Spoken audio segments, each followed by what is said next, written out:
I'll be speaking to Jess Sundin. She is working with the Rasmea Odeh Defense Committee. Jess is an anti-war activist in Minneapolis and was one of the people raided by the FBI in 2010. We'll be talking about this case of Rasmea Odeh, who is on trial in Detroit. Good evening. Good evening. Thanks for having me. The case has received some national attention now due to an article in The Nation and coverage on national public radio.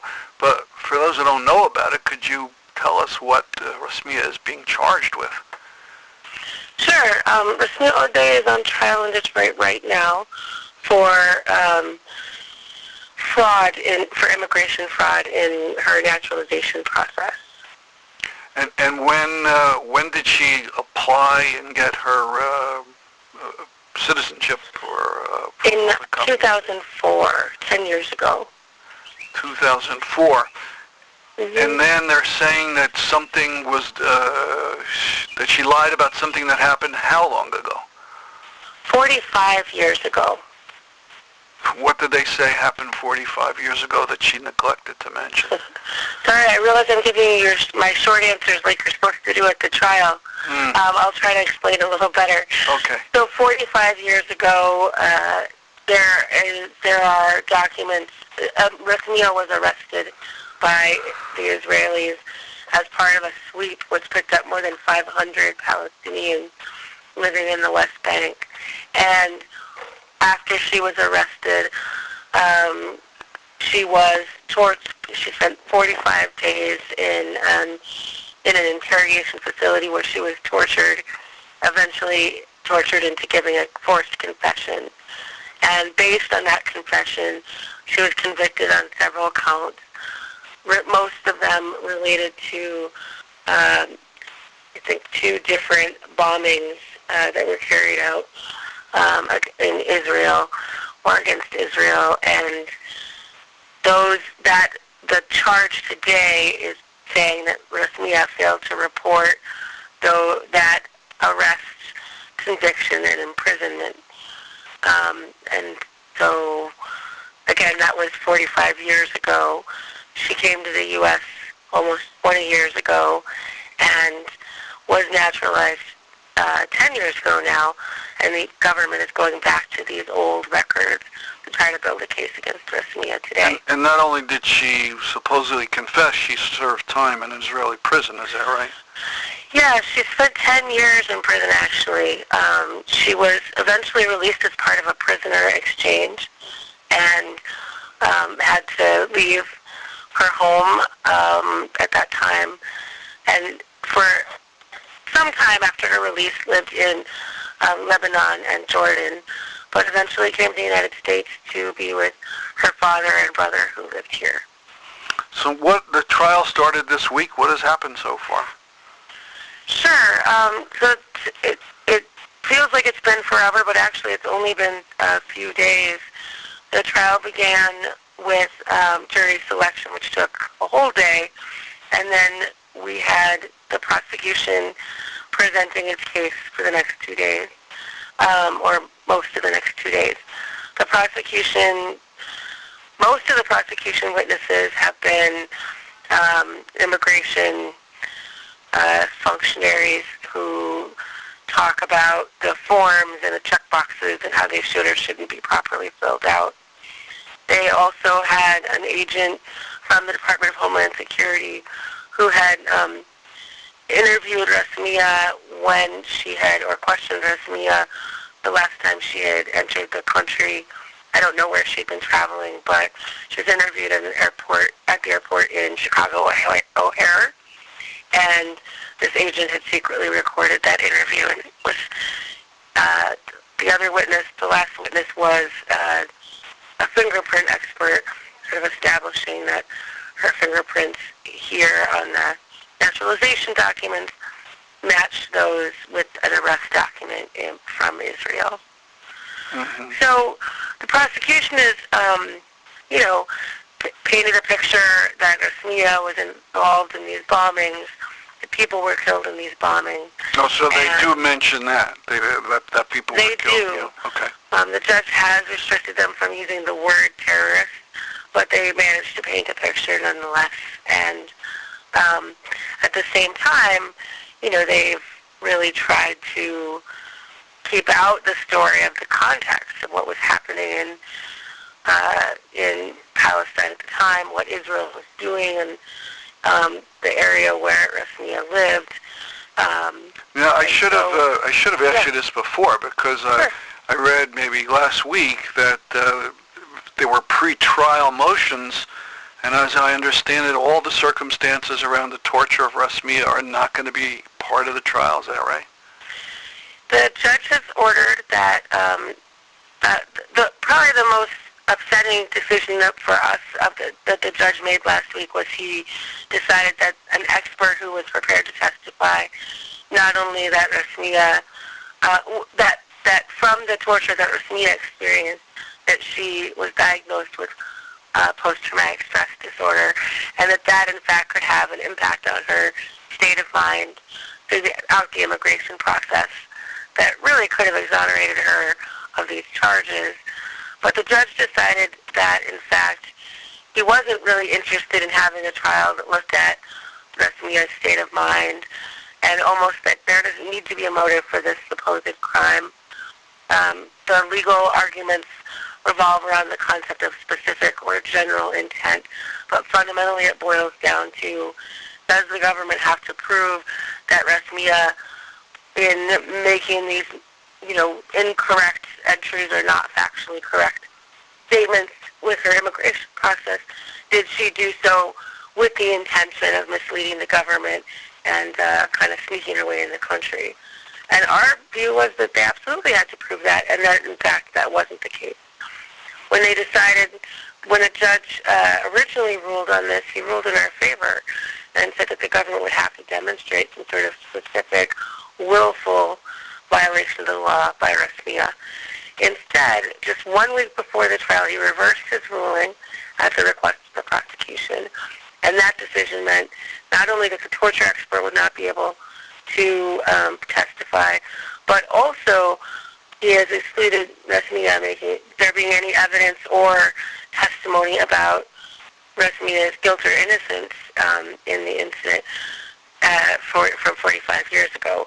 Rasmea has always said that she was not involved in the events that she ended up being convicted for, and that the only reason that she confessed was the torture that she experienced. In fact, I've heard her describe, they took me to the marketplace and they asked me for my confession to say where I set the bombs, and I answered, where do you want me to say I set the bombs? Because I didn't know. Mm-hmm. And so judges ruled not only can we not have anything about her torture, but also we can't address the question of whether she was even innocent all along. Finally, the military tribunal that convicted her, it's not a civil court or a civilian court like we might expect here. It is was actually all of the judges are soldiers, and there isn't a normal standards of the right to a defense attorney. And so as a result, the military tribunals, the Israeli military tribunals, convict 99.7% of the defendants brought before them. So we had wanted to demonstrate that what happened to Rasmea really exemplifies the treatment, the policies of the Israeli occupation, and the judge excluded any of that. Now, I know it's not going to be at the trial, but I urge our listeners to read the Charlotte Silver article in the Nation about what the torture was. I mean, I never heard the details, and I'll just read one line. It says, "It was not until they brought in her father, threatening to force him to rape her, that she agreed to sign a confession stating that she had helped orchestrate 2 explosions." I mean, the whole account is one of the most horrific things I ever read. Oh, it's horrific, yeah. And in that article, Silver, the writer, says that Odeh tried to renounce her confession at the trial, and then later testified about it to the UN. She didn't hide it. Mm-hmm. Yeah. So now I understand has started her testimony. Is that right? Yeah. So the defense actually opened today. First with a character witness, a professor from the University of Illinois Chicago, Nadine Neber, who specializes in Arab feminism and Arab women's issues in sort of in her academic work, and has followed Rasmea's work very closely and taken a special interest in it because of course Rasmea's main work is as an organizer of the Arab Women's Committee, some 600 immigrant women in the Chicago area. Nadine testified as a character witness about the really important work that Rasmea is doing in the community and the kind of quality, the quality of her character. And then after that, Rasmea took the stand. And I have to say, all of us that were there in the courtroom, it was like we held our breaths because, as you described, we know what's behind this moment for Rasmea, even if the judge has barred her from testifying. In fact, before she took the stand, the judge excused the jury and addressed Rasmea directly. He asked her, he reminded her of his order barring her from talking about the torture or the events from 45 years ago. And when he did that, Rasmea stood up for herself and she said, I think that I should be able to, it's my life and this is my case, and I think I should be able to tell my story. And he said, you can't. It's against the law, and I'll hold you in contempt, or maybe worse. And she said, I'll try, but, sometimes the words just come out automatically, but I'll try to honor your orders. But it's very intimidating, and I think all of us were, as listeners, as observers, really upset to see her treatment at the hands of the judge. And then when the jury returned, she took the stand and started to tell her story. Lead attorney Michael Deutsch, first asked her, she talks about her work, more about her work in the Women's Committee and what they do. And, she's gotten a number of awards for her work and kind of establishing who she is here. But then they really delved into where Rasmea comes from. And as Rasmea was telling her story, it really was like the story of the Palestinian people. And in fact, I think that's everyone there was hearing. She was born a year before the Nakba, the catastrophe, when Israel was established, and led to the displacement of, I think, 700,000 Palestinians, including her family. And today in court, she described how her family had to flee their home in Lifta.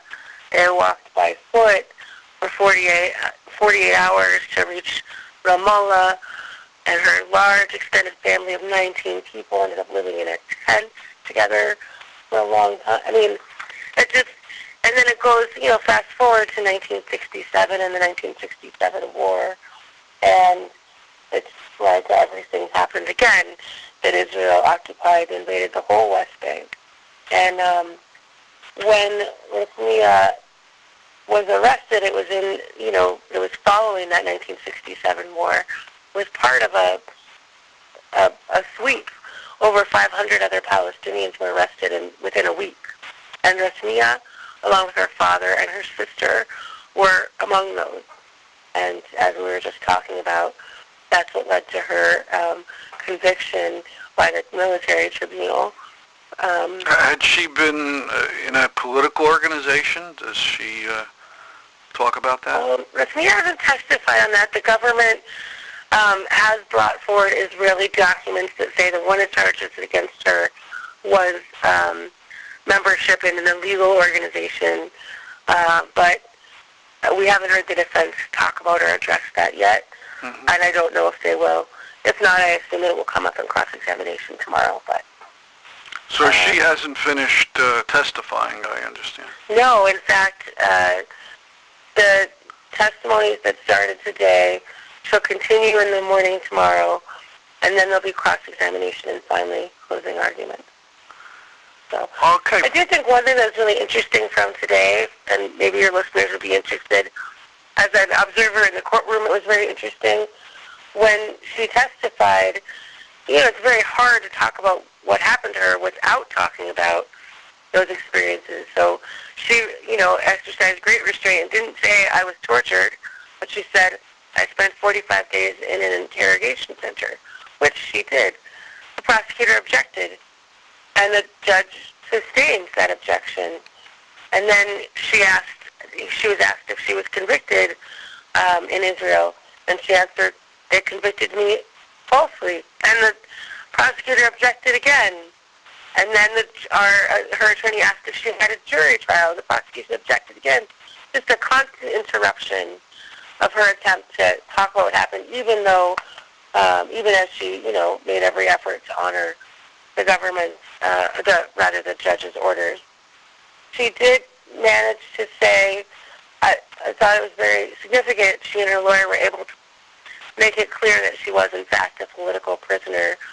And I think, though that's something that the government had hoped to keep out of the courtroom, I think it's absolutely important for the jury to understand she's not a common criminal. Even if the conviction were true, this is in the context of, a struggle against occupation, and it should be respected. The other side of Rasmea's testimony today was sort of just around the immigration question itself. And we learned today, first of all, that the first forms that Rasmea submitted for her visa to come here from Jordan, and that's where she submitted them, were actually filled out by her brother. And it was before Rasmea knew how to read English. And so she copied the things, she was either using things he had filled in or copying things he had her write, because he already lived here and knew how to read and write in English. And we also learned that the forms, and we learned this earlier in the week, but she herself testified that when she applied for naturalization, the questions on the form that are around being charged or arrested or convicted immediately follow a series of questions that are very specific about events in the United States. And one important part of Rasmea's defense is to explain that, in fact, her understanding of the questions on those forms was they were asking about her, whether or not she had a criminal record in the United States, which she does not. How many people are in this courtroom? Could you describe the courtroom a little bit? Sure. We actually have two courtrooms, and the reason is because Judge Drain has a relatively small courtroom. It seats about 30 of us. The two front rows are reserved for law enforcement, or rather the front row on each side, and then behind that, everyone in the room are supporters of Rasmea, and we filled it every day. Then there's an overflow courtroom, which is upstairs. It's actually a bit larger, and I wasn't up there today, so I'm not sure how many people there were, but I believe that today we had 70 people total in the courtroom. And the other thing is our experience at the courthouse as supporters of Rasmea has been very restricted. Some of Judge Drain's orders have actually been to restrict our presence at the courthouse, including putting limits on when we can enter the courtroom, which are then extended by his security staff. So, for example, this morning, court started at 9, and the security started turning people away from the door at 8:40, and that's the door to the courtroom. But to get into the courthouse, you have to go through a security line that sometimes can take 30 minutes. And so actually the first day we had people who never made it into the courtroom. They weren't into the courthouse in time. But anyway, that's been a big challenge for us. In the main courtroom, of course, it's a very quiet and austere environment because the proceedings are happening there. In the overflow courtroom, we have two large TV screens at the front, and we can hear what's happening in the courtroom. There are a few security guards in the back, But at times there are just things that are said in the trial that it's impossible for people to hold in, and so occasionally you'll hear people groan with frustration at something raised by the prosecutor. Earlier this week, the judge was asking potential jurors whether they believed that Palestinians were more likely to lie than other people, and the room erupted in groans, of course. And similarly, when something important is said, either by Rasmea's attorneys or Rasmea herself, at times that overflow room will erupt with a quick but definitely enthusiastic round of applause. And so that's been our experience so far in the courtroom. Well, I want to thank you for talking, and we're going to be in touch with the defense committee again to hear more about this very troubling case. Thank you so much, and thanks for having me on. I hope people will make an effort to follow the events. We've been posting every day a report from the court. It's been posted both at uspcn.org and at stopfbi.net. And if people are in the Detroit area, they should make an attempt to get to the trial, is that right? Yep, the courthouse is at 231 West Lafayette in downtown Detroit. And we're asking folks to come out at 8 o'clock tomorrow morning, and court ends at 1 o'clock. The judge has been very firm about that each day, so you don't even have to plan to stay late. 8 a.m. to 1 p.m., that's the commitment we need from people. Okay, thank you. I've been speaking with Jess Sundin from the Defense Committee of Rasmea Odeh. Thanks for listening.